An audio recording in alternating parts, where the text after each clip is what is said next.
So, hey, what's up, everybody? Greg Gordon here, and I'm here with John Honore, Master Fade Music. Hi. How you doing, John? I'm so good, thank you. It's so awesome to have you here at this facility and to be able to hang out and talk with you because unlike so many of the students and alum that I've been seeing lately, I've been reaching out to a lot of our alumni to see what's up, see what they've been doing and what they've been up to. It's great to be able to go back in time and realize that Pyramind's been doing this a while. And you were one of our first students when we moved to our facilities on Folsom Street, huh? Mm-hmm. Indeed. We're going back now to 2004. Whenever it was a long time ago. It was quite a few years ago. We both have more gray hair. We do. We have a little more gray hair now. Kind of comes with age, comes with the territory. You're a pretty trained keyboard player. That's really your primary axe, right? Yeah. Yeah, mostly piano and keys. And you came to us, and you were there at a really interesting time because we had some of our early instructors then, one of whom was Dave Earle, right? David Earle. Amazing individual. The Logic Ninja himself, and he was a protege of yours, wasn't he? Or you were a protege of his, I should say. He taught me how to get down with Logic. Yeah. And we connected because we're both keyboard players. Yep. And could kind of approach it from a similar direction. And I learned Logic and Pro Tools at the same time here. I don't ever recommend anyone ever doing that. Why? It's a real mind twist. Because you're trying to keep both programs in your mind. They both work very differently, yet similarly. Yeah. So, you're trying to go to a marker location on one and changing screen sets on another. Yeah, so the quick keys obviously can overlap, can get a little confusing. So it made it a little rough. But really, I mean, whatever DAW you learn, just learn it. Make the most out of whatever you've got. Right. Yeah. But I gravitated towards Logic. Yeah. And ultimately, the DAW is really just the canvas. It is. Right. Anybody could do almost anything with anything nowadays. Exactly. It doesn't matter what program you do it in. It matters that you make the most of what you've got. Yeah, absolutely. So you studied at Pyramind, and you went on to do all kinds of different stuff, right? After leaving Pyramind, working with different musicians, artists, working on their records, really looking to find your place in the industry. Right? Yeah, I did a lot of work with some other artists for a minute and kind of partnered with a buddy in a little studio in Berkeley. I went to work with Gary Platt for a minute, who was the founding member of Expression over in East Bay there. Originally Full Sail, he came over from Florida. Right, the less cool school here in the Bay. Right, of course. And but he wasn't with them at the time and just had a private studio. And we were just kind of doing some stuff out of there. And it turns out he did the mastering for the guy that I now write for. And so the company I work for now is called Diamond Mine Productions. Diamond Mine Productions. And we are sort of the preferred vendor for CBS Productions. CBS. Which is the part of CBS that does a lot of syndicated television. Right. So we do a bunch of different shows. Dr. Phil, Rachel Ray, TMZ, Entertainment Tonight. Actually, TMZ is Telepictures, but we take care of them as well. And just so our viewing audience understands, when you talk about doing music for syndicated TV shows, the cool thing about that is not only are you licensing, original works here, but there's a big royalty pipeline behind that. There is. Right. It's takes a minute to get rolling because if I turn something in today, I wouldn't get paid for a year. But if you can float for a couple of years, you can start to make some very good income.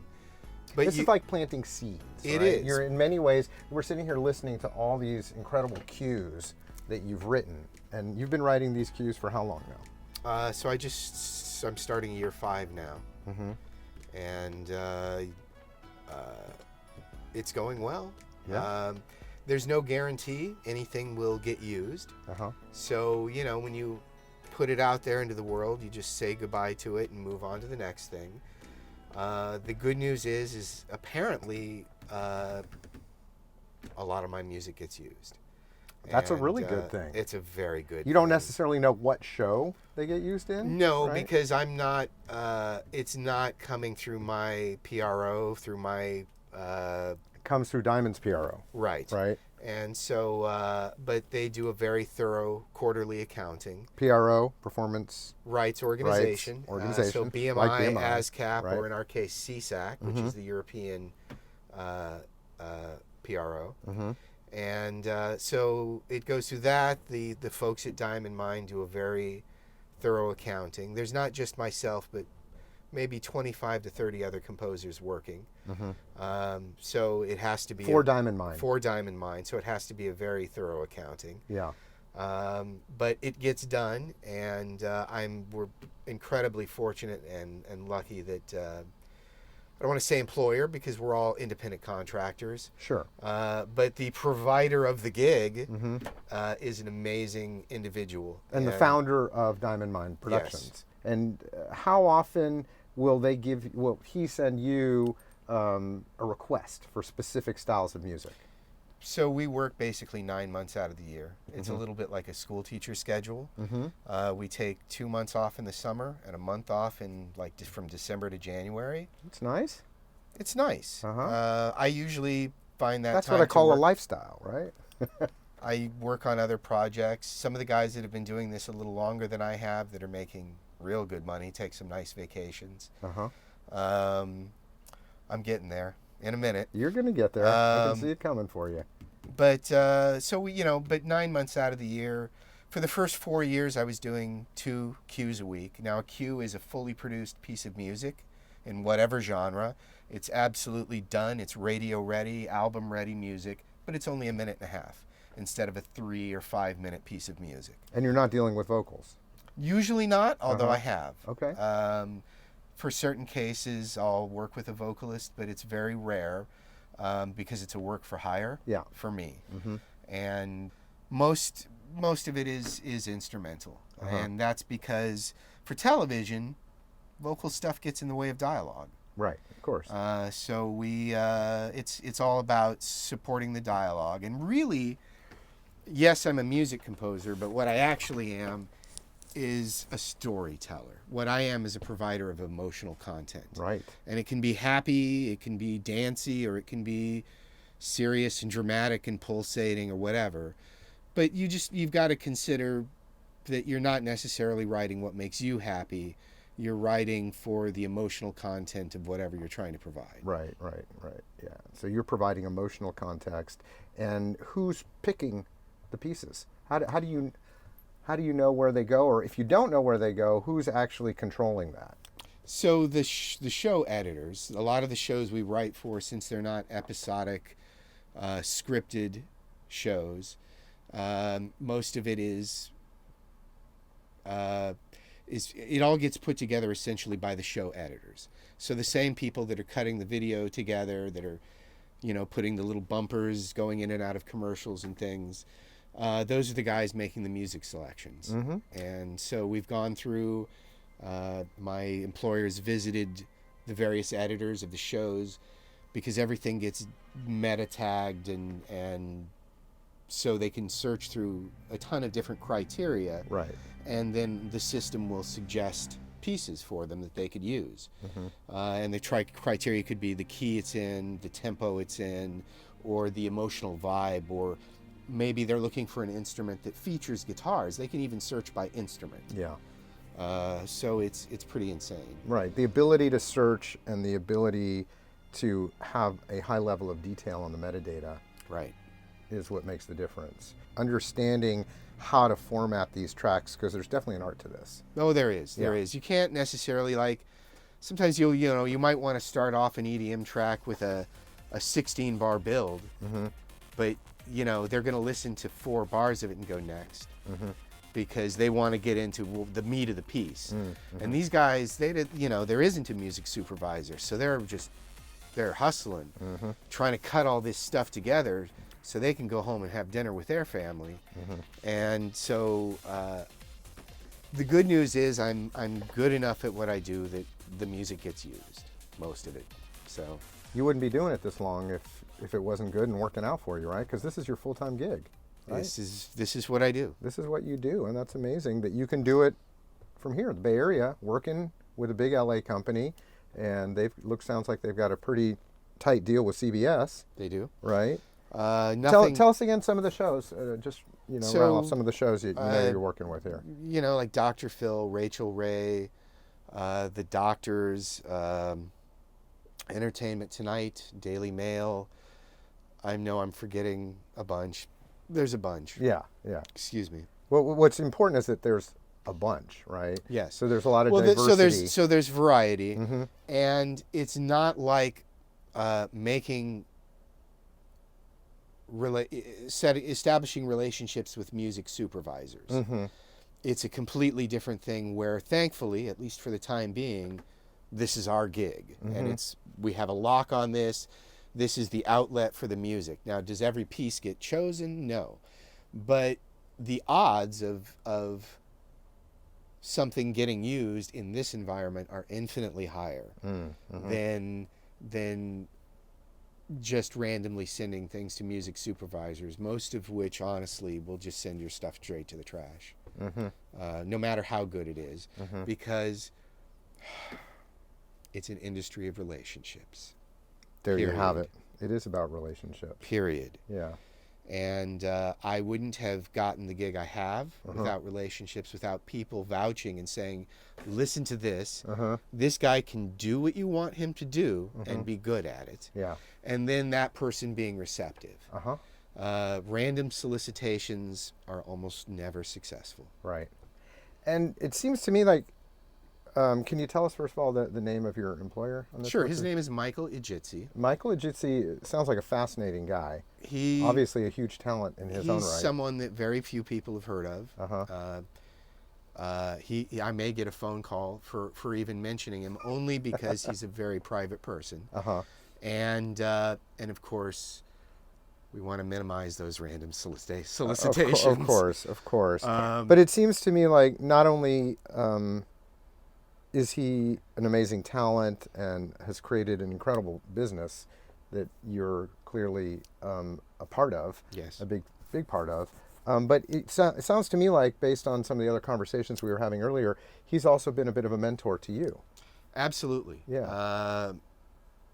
And we were talking about this earlier, where when you think you know something, that's when you got to realize, no, there's so much more to learn. Right.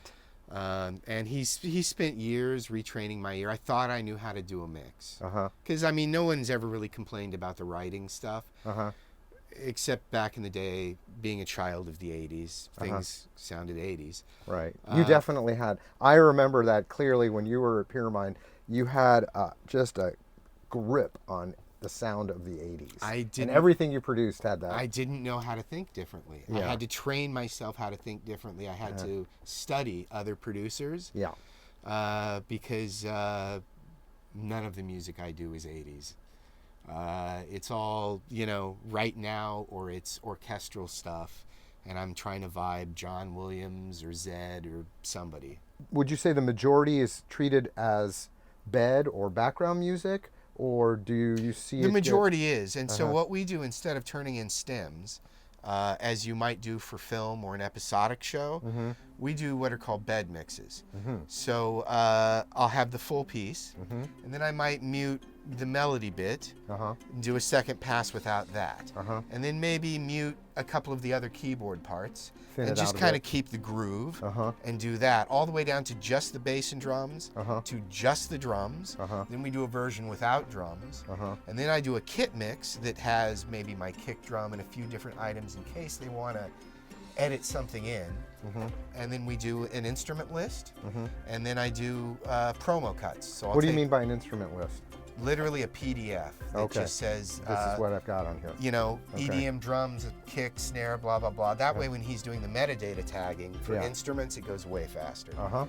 And then we do promo cuts. So 30, 20, 15, 10, and 5 second cuts of basically the piece.